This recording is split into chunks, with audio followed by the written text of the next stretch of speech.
Bom dia, boa tarde, boa noite, dependendo de que hora você está assistindo esse vídeo. A gente na videoaula de hoje vai falar dos animais da megafauna, certo? Os animais da megafauna foram, na sua maioria, mamíferos que vieram posteriormente aos dinossauros, certo? Depois da era dos dinossauros.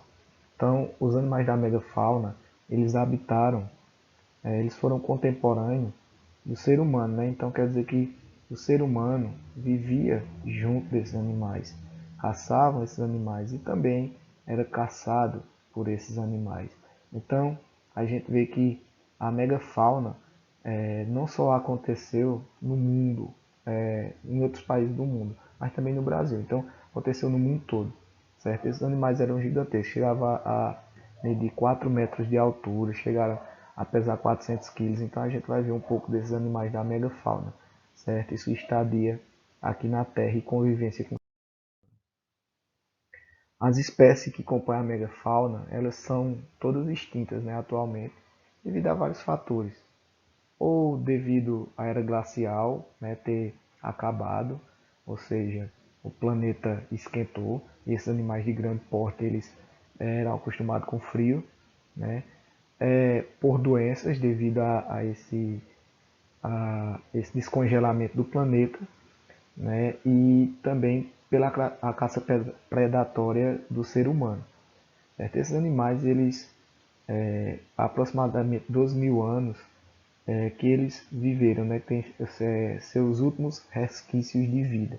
Então, dentro desses animais, a gente pode citar alguns, por exemplo, o tigre-dente de sabre, né, que é um dos mais conhecidos de todos, que essa ferinha daqui, da imagem, ele habitou o Brasil. Ele basicamente habitou toda a América e principalmente os territórios que hoje compreendem o Brasil.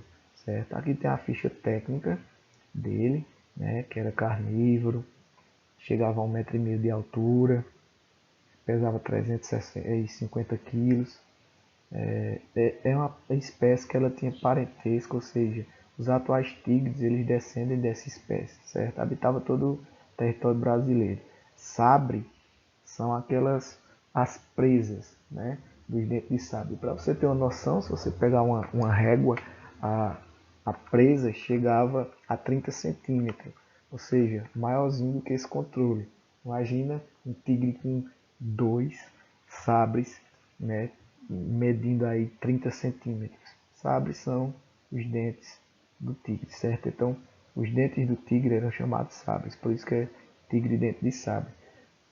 É um desses animais aí que habitaram a megafauna brasileira, né, e mundial no geral. Aí a gente tem também a contraponto, que era um animal herbívoro, mas também gigantesco, a preguiça gigante. Não estou falando do, do teu momento de férias, que seria de preguiça gigante, né? Mas aí eu estou falando do animal mesmo. A preguiça gigante seria esse ursinho em tamanho de ônibus aí, né? A preguiça gigante, ela chegava até 6 metros de comprimento, literalmente um ônibus, né? Bem próximo das atuais vans, o comprimento dela, e ela chegava a 4 metros de altura. Para você ter uma noção, o teto de uma casa geralmente são 2,5 metros, então é quase um primeiro andar, quase 2 pisos, que a preguiça gigante erguida ela alcançava. Parente das preguiças atuais, né, que são descendentes delas, era herbívoro e também são parentes dos tamanduás, né, dos atuais tamanduás.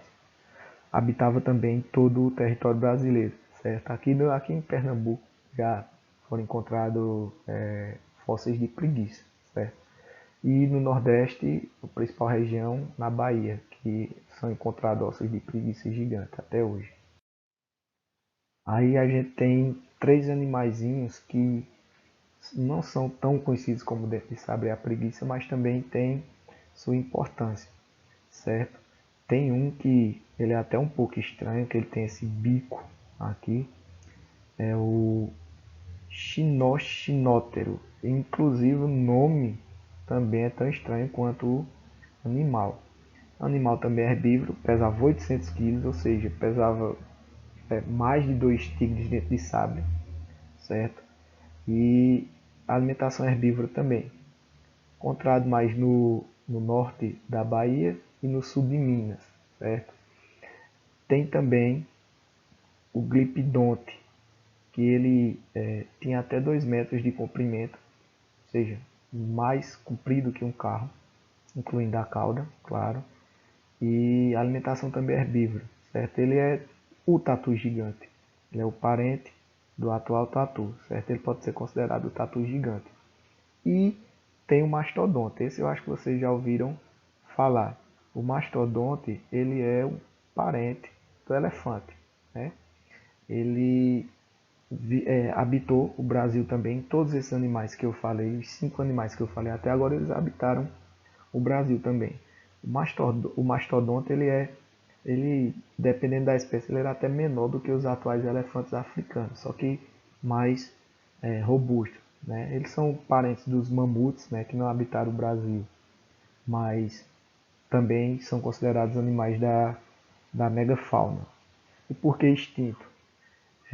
Provavelmente pela caçada humana, para se alimentar desses animais. Até hoje também são encontradas essas carapaças gigantescas desses tatus pelo território brasileiro. Aqui a gente vê mais 2 animais que na verdade um habitou a América Latina, que ele é o mais raro de todos, que é o Toxodonte. O Toxodonte ele é uma mistura de hipopótamo e principalmente rinoceronte, certo? Ele era um rinoceronte sem chifre, então ele não tinha chifre. Rinoceronte sem chifre e muito, muito robusto. E aqui a gente tem o tão conhecido mamute. Das várias espécies de mamute, essa é a mais conhecida, que é o mamute lanudo. É o mamute que tem vários pelos, certo? Então, assim, são animais também da megafauna, só que o que foi citado aqui primeiro, o Toxodonte, ele é mais raro ser encontrado. E o mamute, ele não habitou o Brasil, mas habitou várias partes do mundo, certo? Aqui eu venho falar sobre as causas da extinção, das prováveis causas. Então aqui eu elenquei as 3 principais da extinção de todos esses animais da megafauna. Aqui a gente vê no próximo slide, a gente vê alguns fósseis desses animais, né? Fósseis reais. Aqui seria um fóssil montado da preguiça gigante. Esse fóssil é em tamanho real. Isso era uma preguiça gigante. E é só o esqueleto, tendo em vista que ela era até um pouco maiorzinha, se a gente for levar em consideração a pelugem, o músculo, certo? Aqui a gente tem o tigre de dente de sabre e os famosos sabres. A cauda dele, nota que a cauda dele era um pouco pequena em proporção ao restante do seu esqueleto. E os sabres um tanto grande, né, em proporção ao crânio. Aqui a gente tem o toxodonte, que é aquele que a gente viu agora que é raro de encontrar, esqueleto intacto, né? Natural esse esqueleto, não é de resina, não é imitação, é esqueleto de verdade, então era aquele que parecia com um rinoceronte, certo? E aqui a carapaça e o crânio do tatu gigante. Professor, é do tamanho de um tatu normal, um engano seu. Essa foto ela tá, vamos dizer assim, reduzida. Na verdade, esse bicho ele era parecido com um Fusca, do tamanho de um Fusca, maior do que mais comprido do que um Fusca, inclusive, né? Da altura de um Fusca, então era grande o bicho, certo? Aqui a gente vê algumas comparações de alguns animais da megafauna para seus descendentes atuais, certo? Aqui seria o leopardo, que é uma espécie de onça. Beleza? Aqui seria o tigre atual e aqui o tigre dente de sabre. Veja que perceba aqui que tanto o tigre dente de sabre quanto o tigre atual eles são do mesmo comprimento, certo? Então eles eram, vamos dizer assim, do mesmo tamanho, não da mesma altura, mas do mesmo tamanho. a força do tigre dente de sabre, ela chegava a ser até maior do que o tigre normal devido às suas presas, né, às seus sabres. Aqui a gente tem o mastodonte, que é o menorzinho da turma, certo? Aqui tem o mamute lanoso, ou mamute lanudo, que é peludo, certo? E aqui a gente tem o elefante africano.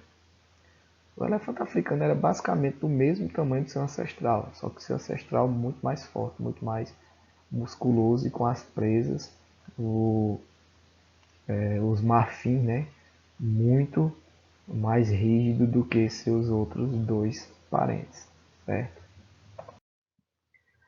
Aqui são imagens de comparação se fosse o ser humano perto desses animais. Você vê que o ser humano era até mais alto, 1,70 m, 1,80 m que o tigre de dente de sabre. Só que aqui a força muito maior. Aqui a gente vê uma criança ao lado de uma preguiça, né? A preguiça 3 vezes maior do que a criança. E aqui a gente vê o ser humano em comparação com o mastodonte, com o mamute e com outro mamute lanoso, certo? Também o esqueleto de um mamute, e cabe aqui uma observação para o mamute, que o mamute, ele, juntamente com o tigre de sabre, ele é o mais famoso, vamos dizer assim, dos animais da megafauna, né, mundial. E aí tem uma curiosidade, já virou personagem de cinema, os dois, né, já viraram, inclusive a preguiça gigante também, na Era do Gelo, né, vocês devem ter assistido. E o interessante é que foi encontrado um exemplar basicamente intacto de um mamute nas geleiras, conservado. E esse mamute, ele vai ter um material genético muito importante chamado DNA. E esse material ele vai ser fundamental para uma possível reprodução desse bicho, certo? Então, os cientistas estão estudando uma maneira de clonar esse mamute para um dia, quem sabe, a gente ter novamente o mamute na Terra, certo? Só tem um problema. Esse mamute ele vai ter que ser desenvolvido no útero e o parente mais próximo dele é um elefante. Então, quando se coloca ele no elefante fêmea, né, no elefante fêmea, o perigo é dele ficar muito grande e a elefante não comportar o feto, certo? Então ainda tem um longo caminho aí de estudo de como seria essa reprodução desse bicho. A elefante seria uma barriga de aluguel, no caso, já que não tem fêmea e mamute viva. Aqui a gente vai ver que os hominídeos eles conviveram basicamente com esses animais da megafauna, sendo caçado e caçando eles também. Aqui a gente tem uma linha, né, uma linha teórica do que seria a evolução humana, e uma linha bem simples, um ancestral em comum, o Australopithecus, que já foi ficando em pé, já foi se reerguendo, já é um ancestral em comum aí que vai dar origem ao Homo habilis, que já tem habilidade para mexer com ferramenta, que já caçava, né? Depois vem aí o Homo erectus, que já tem uma postura mais reta, né? Ereto, reto. Depois aí a gente vai passar para o Homo sapiens, o homem que sabe, aí a subespécie de Neandertal. A gente vai ver daqui a pouco sobre isso. Tem aqui a comparação dos crânios, da caixa craniana de cada um, das ferramentas que cada um produzia. E por último, a gente está na nossa espécie, certo? Que é o Homo sapiens sapiens, o homem que sabe que sabe. São os dias atuais, são os, os hominídeos, né, da nossa espécie. São os hominídeos que até hoje preservam essa característica que é basicamente o que a gente é hoje. Então são os atuais, certo? O Homo sapiens sapiens é a nossa espécie, o homem que sabe, que sabe, que sabe que tem o conhecimento, que sabe que vai morrer, né? Que sabe que pode alterar o meio. Então é o Homo sapiens, o homem que sabe, que sabe. nossa espécie aí bem bonitinha. A gente vai estudar dois tipos de hominídeos, o Homo sapiens sapiens, que é o homem que sabe, aqui tem algumas características que eu elenquei aqui, e a gente vai ver também que a teoria mais aceita para que esse ser humano tenha se desenvolvido, tenha surgido, tenha sido no continente africano, pois o esqueleto fóssil mais antigo foi encontrado lá, né, na década de 70. Era uma fêmea, certo? Por que é que os cientistas sabem que era uma fêmea? Porque ela tinha essa parte aqui que a gente conhece como a bacia, né? E popularmente conhece como a bacia mais desenvolvida. Então, justamente para segurar feto no útero. Então, era uma pessoa do sexo feminino, media em média 1,5 m, 1,50 m, né? Era muito baixinha, já era adulta quando faleceu, e cientistas batizaram ela de Lucy, devido a um grande sucesso dos anos 70 dos Beatles, que chamava Lucy, né? a música, e aí os cientistas batizaram ela de Lucy, a ancestral mais antiga do mundo que se tem notícia, do Homo sapiens. Foi encontrada na Etiópia, na África. Então é a teoria de que o ser humano moderno tenha se desenvolvido na África. Aqui tem uma subespécie que a gente vai dar uma vista rápida nela. Não nos interessa agora, sim, vai interessar apenas no ensino médio. Essa subespécie é o Homo de Neanderthal. O Homo sapiens de Neanderthal seria um ancestral mais bruto da gente, certo? A caixa craniana é menor, então seria mais burrinho que a gente, né? E aí ela é bem parecida essa espécie com a Homo sapiens sapiens, só que tem essa diferença, né? Eram mais lentos parte do pensamento. O telencéfalo não era tão desenvolvido.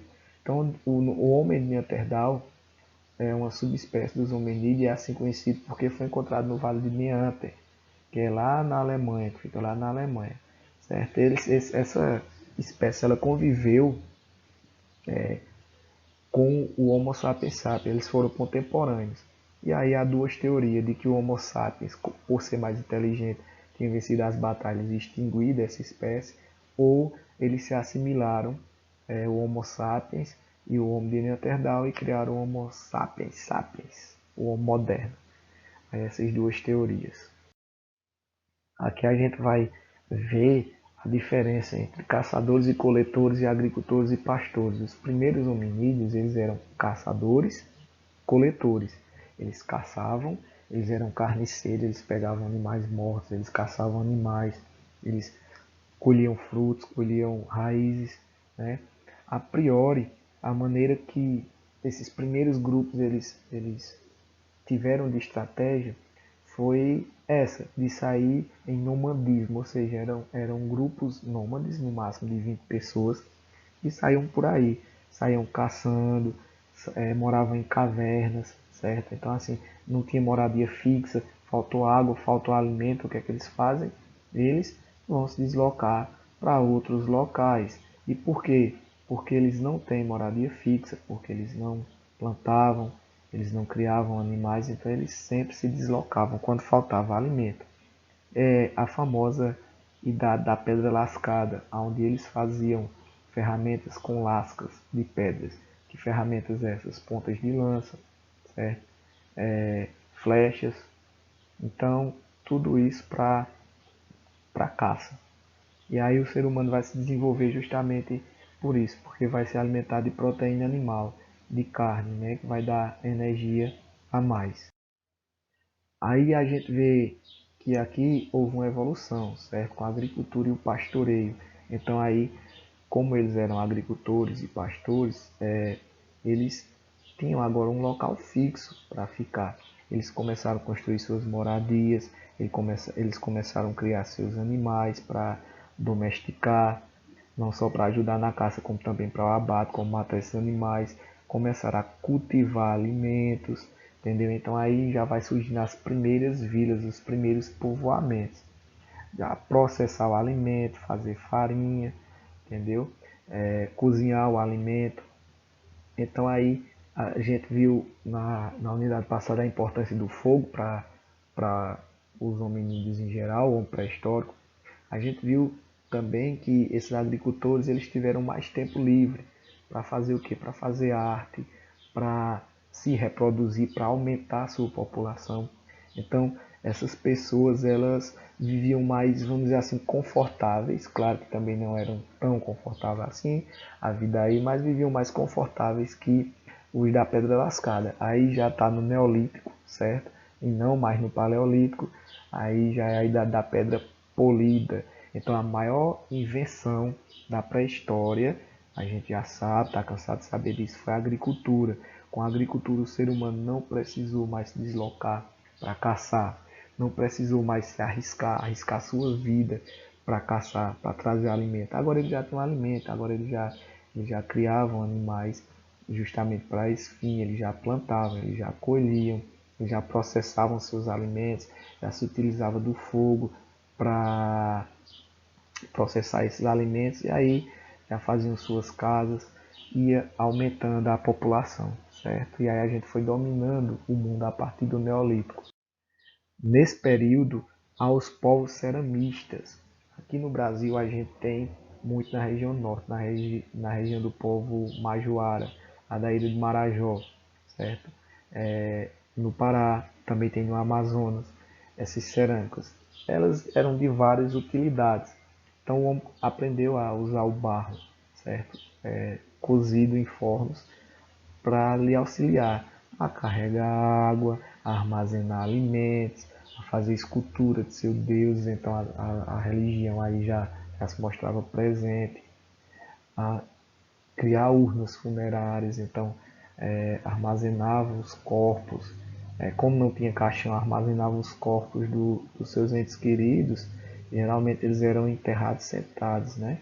Então eles armazenavam os corpos dos seus entes queridos aqui nessas urnas. E tá pequena na imagem aqui, mas elas são enormes. Elas são do tamanho de um corpo de um adulto sentado. Então elas são pesadas e muito difícil de encontrar. Tendo em vista aqui que mais de 10 mil anos de história, essa daqui está até com uns rachõezinhos aqui, mas está muito bem preservada. Essa cerâmica também. Note que aqui já tem uma arte, já tem uma pintura na cerâmica, uma forma de expressão artística.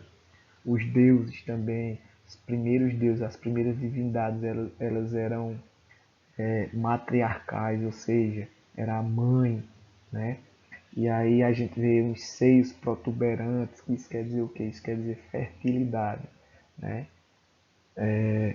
A utilização da cerâmica ela servia tanto para fins funcionais, né, quanto para fins decorativos, religiosos, certo? E até mortuários, beleza? Aqui a gente vai ver, por último, o povo dos sambaquis, os sambaqueiros. Professor, e o que era esses sambaquis? Na verdade, sambaqui nada mais é do que um amontoado de conchas, muitas conchas, certo? Geralmente dado em zona litorânea ou zona ribeirinha, ou seja, perto do mar, nas praias ou no rio, certo? Ou nos rios. Aqui no Brasil a gente tem os povos em evidência, os povos do Sambaqui lá em Santa Catarina, certo? Na região sul e na região norte, no Amazonas também tem os povos ribeirinhos sambaqueiros. Essas conchinhas que ficavam na, na beira do rio, na beira do mar, elas eram utilizadas não só para eles comer os animais, catar marisco para comer, se alimentar, cozinhar, dar a seus animais de criação, ou fazer até mesmo arma, ou ponta de lança, de flecha. Depois de utilizado, eles amontoavam em montanhas. Né? E um detalhe, era utilizada para quê? Para armazenar corpos, era tipo um túmulo. Ia acumulando conchinhas, depois colocava outro corpo, ia acumulando conchinhas, fazia verdadeiras montanhas de conchas e ossos, tendo em vista que o pessoal que mora, os seres humanos pré-históricos que moravam próximo à praia e rio, com a maré, o aumento da maré ou as cheias do rio, fica muito difícil enterrasse o corpo dos seus entes, né? Então o que é que fazia? Fazia essa argamassa aqui de amontoado de conchas para preservar esse corpo enterrado. E o corpo enterrado ele não vai gerar doenças, ele não vai gerar, ele não vai chamar a atenção dos animais carniceiros para comer esse corpo, ele não vai proliferar bactérias. Então, o corpo bem enterrado, ele não gera doença para o resto da população. Então, esses povos são chamados povos sambaqueiros ou povos sambaquizeiros. Esses povos, eles habitaram, tanto como já foi falado aqui no Brasil, a região do Amazonas e lá na região sul, em Santa Catarina.